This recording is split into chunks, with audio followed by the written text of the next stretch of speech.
maa ngi siyaar ñëpp monsieur le président Macky Sall ma lay lancé appel yow xam naa maa gën a néew doole ci Sénégal mais am naa droit wax parce que ci laa bokk damay wote comme ñëpp Macky Sall li ma gën a jaaxal ci yow kan Macky Sall gëstu woo sàmmkat yi gëstu woo béykat yi nañu waxante dëgg yow yaa naa maar boo ñu wax yow affaire bi lan la fi ñu lay daggal ay saaga rek fa nga yóbbu milliards yi di ne xalaat Macky Sall adduna du noonu gis nga réew ségrégation du ko yore réew jeng du ko yore réew parparloo du ko yore réew dëgg ak boole ñëpp ñu doon benn moo ko yore waaye li ngay def yow gëmoo béykat yi ba yow sàmmkat da nga leen di kii rek yow milliards yaa ngi ci station yi nga dugal station yi yëpp béykat yi fii lii lépp gis nga sa dërëm demu ci du semence du engrais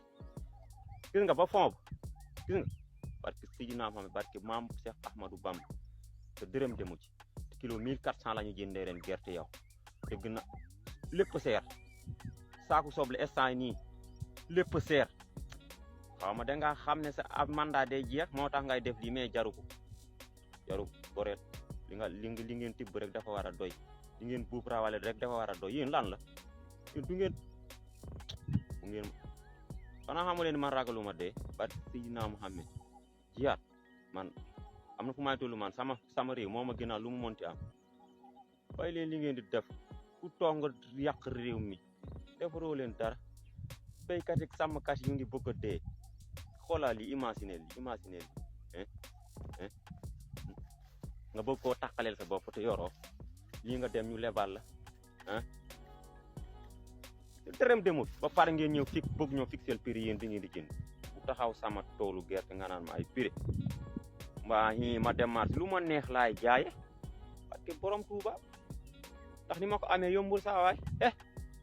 may Sadio Mané yow Sadio Mané tool bi booy na yow sama tool bi booy na dégg siyaar